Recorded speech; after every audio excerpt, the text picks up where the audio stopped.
Año 49 a.C. Una guerra civil asolaba el Imperio Romano. Roma era tan poderosa que dominaba el mundo mediterráneo. La violencia llegó al cercano Egipto, donde una joven reina ocupaba el trono del antiguo y místico reino. Se convirtió en uno de los poderes determinantes de la historia antigua. Su poderoso ejército no era el único secreto de su éxito. Su atractivo sexual tampoco lo explica. ¿Cómo pudo entonces esta emblemática reina desafiar a la muerte en una era brutal dominada por los hombres? Investigamos la vida secreta del último faraón de Egipto y abrimos el expediente misterio de Cleopatra.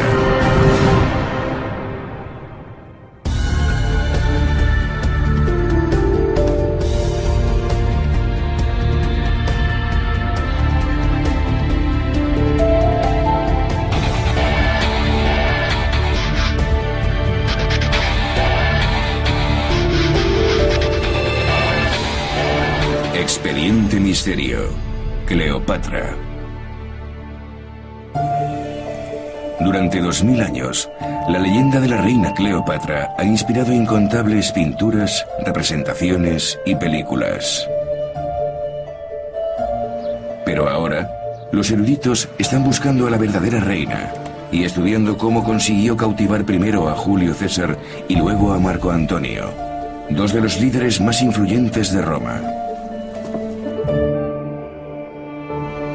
Cleopatra nació en el año 69 a.C.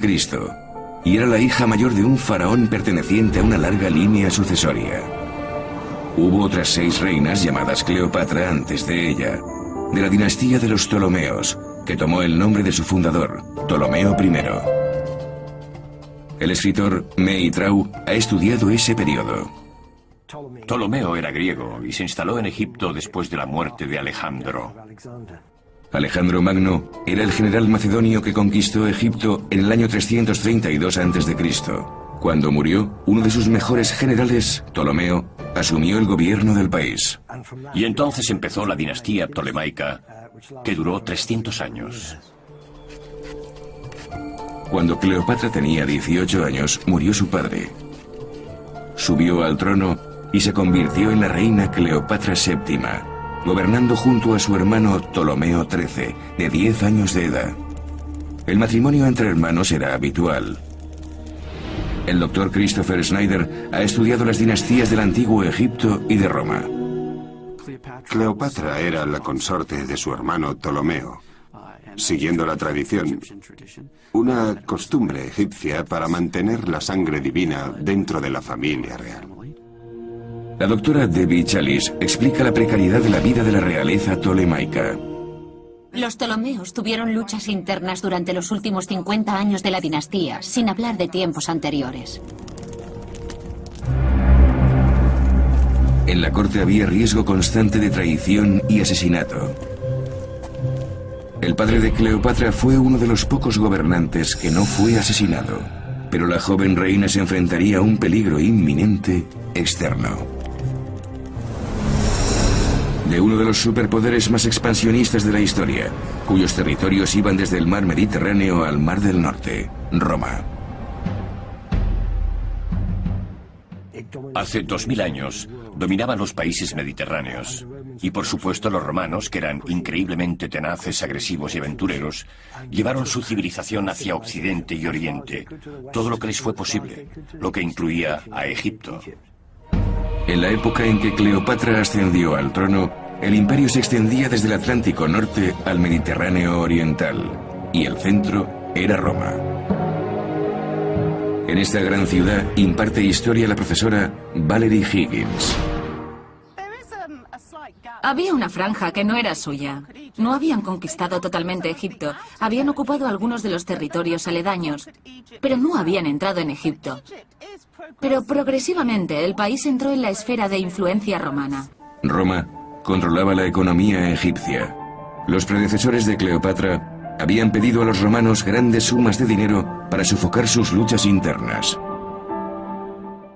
Para mantenerse en el poder, Ptolomeo XII, padre de Cleopatra, pidió a los romanos tropas de apoyo y dinero prestado para mantener a su ejército y debía una gran cantidad de dinero a Roma. Afortunadamente, Egipto era un cliente solvente. Egipto tenía cereales y los gobernantes de Roma querían que su pueblo fuera feliz. Y es obvio que una forma de conseguirlo era proporcionándole abundancia de alimentos. La fertilidad de Egipto se lo aseguraba y les interesaba que reinara la paz. Si querían anexionarse Egipto como provincia, tenían que nombrar un gobernador. Un gobernador romano que controlara las riquezas del país, pero que también podía volverse contra Roma. Era mejor mantener en el trono al gobernante nativo, que era deudor de Roma, y así obtener lo mejor de ambos mundos. El rey Ptolomeo XIII de Egipto y la reina Cleopatra debían préstamos a Roma que tenían que pagar. Era una paz frágil. Podía terminar en cualquier momento. En el Senado había ideas contradictorias sobre si Roma debía ocupar o no Egipto. Durante el tercer año del reinado de Cleopatra, las luchas en Egipto por el poder dieron al dictador Julio César la excusa que necesitaba. Ptolomeo XIII tenía consejeros que le instigaban a rebelarse. Lo enemistaron con su hermana y derrocaron a Cleopatra. Cleopatra salvó la vida, pero tuvo que huir al exilio.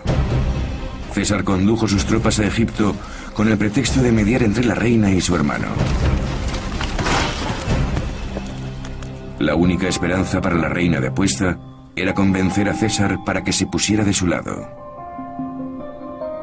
Pero Cleopatra no tenía nada que ofrecer a César. Solo una cosa. Ella misma. Pat Brown ha estudiado la vida y la muerte de Cleopatra. La historia cuenta que para presentarse ante Julio César, Cleopatra se ocultó en una alfombra enrollada y la llevaron al palacio. Desenrollaron la alfombra ante él y apareció la reina. El historiador griego Plutarco escribió que César se enamoró al ver a Cleopatra y quedó prendado de sus encantos.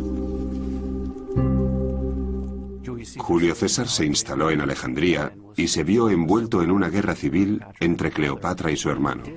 Corrió grandes peligros y muchos de sus amigos resultaron heridos porque él se vio envuelto en aquel conflicto local. César se implicó totalmente. Sus fuerzas se unieron al ejército egipcio. La némesis y hermano de Cleopatra, Ptolomeo XIII, murió. Pero en vez de apoderarse de Egipto, César se lo entregó a Cleopatra y la nombró reina junto con su otro hermano, Ptolomeo XIV.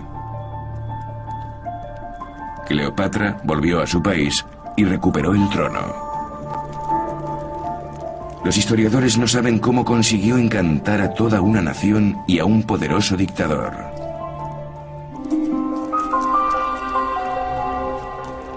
Pero aunque fuera la mujer más bella que haya existido, la promesa de sexo con ella fue suficiente motivo para que un inteligente y calculador gobernante como César cambiara su comportamiento. Perdió valiosos territorios, perjudicó su situación política y puso en peligro su vida.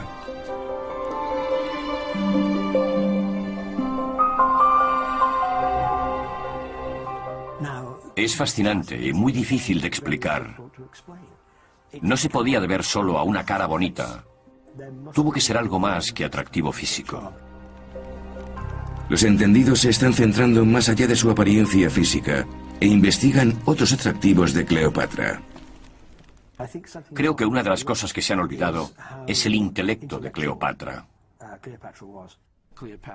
Cleopatra hablaba griego y egipcio, y además lenguas como el arameo y el sirio. Era una joven muy bien educada, y había sido preparada para ser reina de Egipto. Era científica, filósofa, podía discutir con las mejores mentes griegas, y sin duda era la mujer más rica de los países del Mediterráneo, y eso gustó a César. Esos atributos de Cleopatra la salvaron y la hicieron una soberana independiente. Consiguió seducir a Julio César, el dictador y el hombre más poderoso del mundo romano.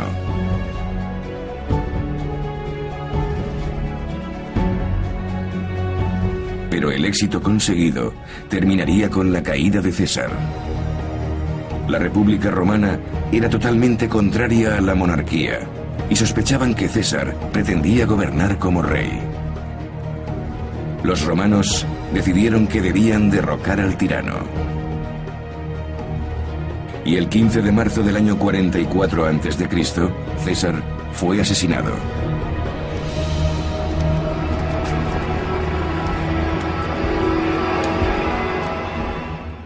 Después del asesinato de César, Cleopatra quedó en una terrible situación. Ya no tenía a nadie que la apoyara. El Imperio Romano se dividió nuevamente y volvió a estallar una guerra civil. Y Octavio, hijo adoptivo y heredero de César, se alió con el más formidable y exitoso de sus generales, Marco Antonio. Octavio y Marco Antonio eran dos personas muy distintas. Octavio no era soldado, sino un astuto político, un hombre prudente y moderado. Antonio era una gran figura, un magnífico soldado, un gran amante y buen amigo de muchos de sus compañeros de filas. Con el nuevo conflicto romano, el Egipto de Cleopatra era un terreno crucial para ganar la batalla. Antonio pidió a la reina que se pusiera de su lado. Cleopatra deseaba mantenerse en el trono y conservar su posición de soberana de Egipto. Y nuevamente no tenía nada que ofrecer a Antonio para que la apoyara. Nada más que su persona. Por segunda vez, Cleopatra sedujo a una de las personas más poderosas del mundo. Se presentó ante Marco Antonio e hizo todo lo posible por deslumbrarle. Tenía mucho que perder si no lo hacía así. En uno de los suntuosos banquetes que Cleopatra celebraba en su barcaza, se quitó un pendiente de las mayores perlas jamás vistas y las disolvió en un vaso de vino en un evidente alarde de riqueza. Eso es algo que asombraba a los romanos. La opulencia.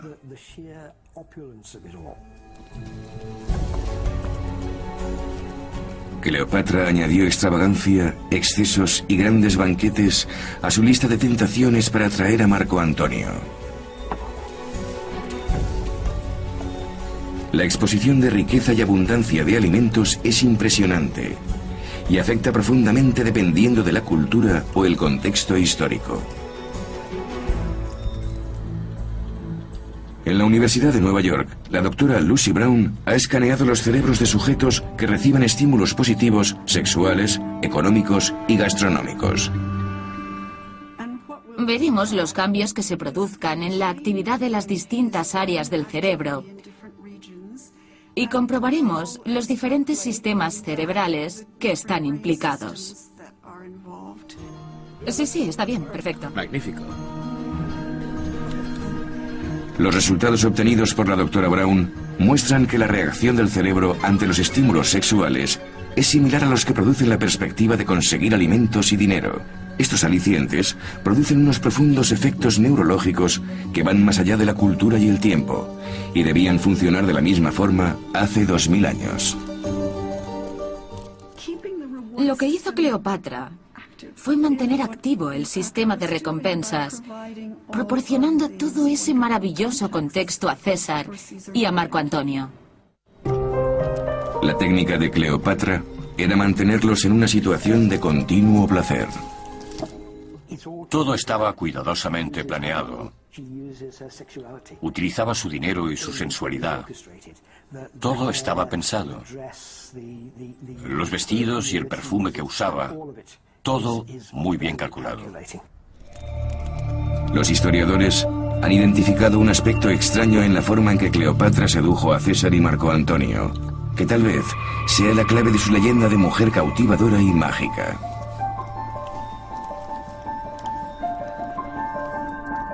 Es posible que los romanos creyeran, como los egipcios, que el faraón era un dios con forma humana. Si Antonio tenía por divinos a los gobernantes de Egipto, quizá también estuviera convencido de que mantenía relaciones íntimas con una diosa viviente. Creían en dioses y diosas y que eran reales. Los romanos celebraban rituales regularmente para obtener sus favores. La sociedad egipcia tenía unos dioses tremendamente poderosos que habían estado ahí desde siempre. En los tiempos en que reinó Cleopatra, Egipto ya era una civilización antigua. Aunque no lo parezca, el siglo XXI está más cerca de la época romana, que los romanos estaban de la era de la construcción de las pirámides. Para los romanos era un enigma cómo erigieron esos edificios de miles de millones de toneladas. En una época de profundas convicciones religiosas, a los romanos les debía de asombrar el místico pasado de Egipto y los terribles dioses que velaban por Cleopatra. Sabemos que las deidades egipcias tenían cabeza de halcón y de cocodrilo, y eran atemorizantes. Poseían una especie de malevolencia sobrenatural que derramaban sobre Egipto. Para los romanos, Egipto era misterioso, exótico y terrorífico. Creo que les asustaba. Y es muy posible que en el mundo antiguo la gente era lo que hoy llamamos supersticiosos. Plutarco nos cuenta que Cleopatra jugó con las creencias espirituales de Antonio para presentarse ante él. Apareció como la diosa femenina de Egipto y Grecia, Isis, que era la diosa de la fertilidad en la mitología egipcia, fusionada con la diosa del amor, Afrodita. Pero algunos eruditos dicen que había algo más que fantasía en el papel que asumió, y que Antonio pudo ver a Cleopatra, al menos en parte, como algo sobrenatural. La prueba está en las profundas actitudes psicológicas y religiosas de los romanos.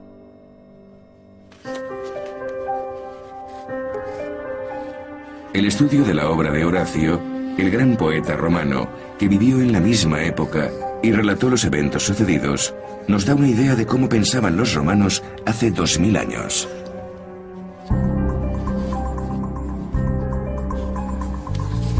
El doctor Paul Winnie, especialista en latín, está analizando el lenguaje que Horacio utilizó para describir cómo Cleopatra sedujo a Antonio.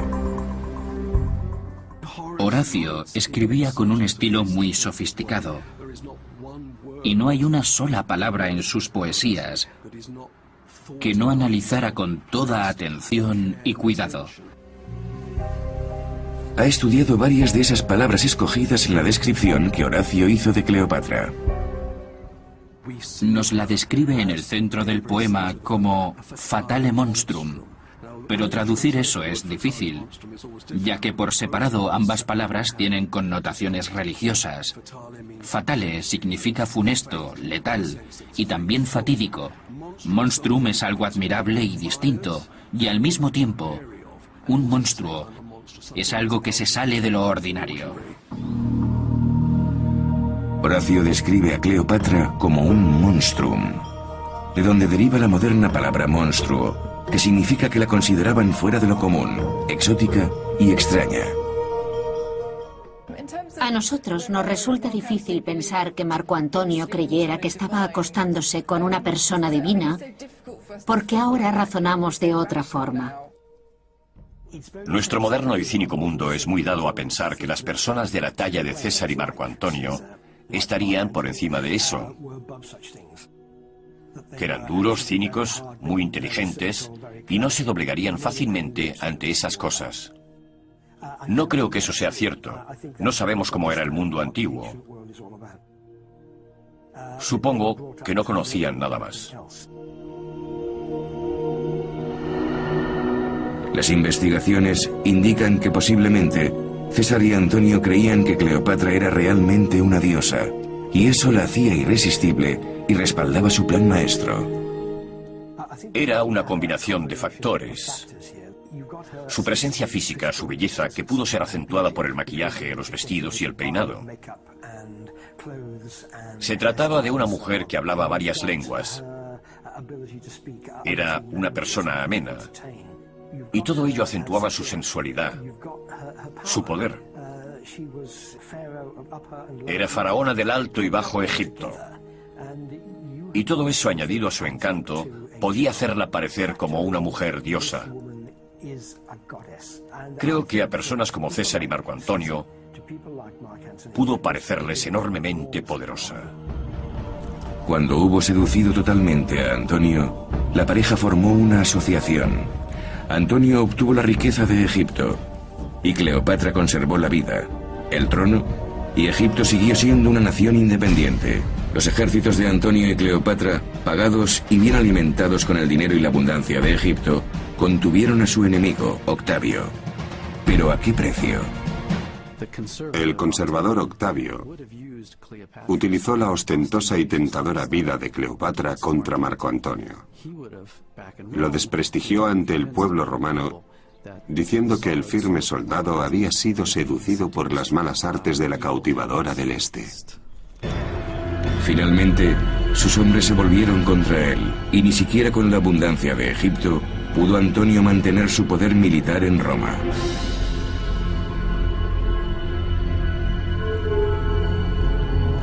El 1 de agosto del año 30 a.C., cuando Cleopatra tenía 39 años, ella y Antonio se rindieron.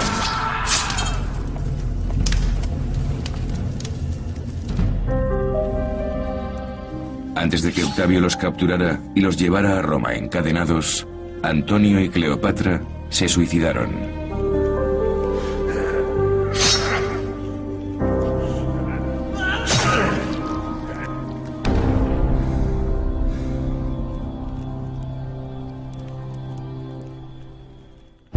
Octavio invadió Egipto e impuso un gobernador romano.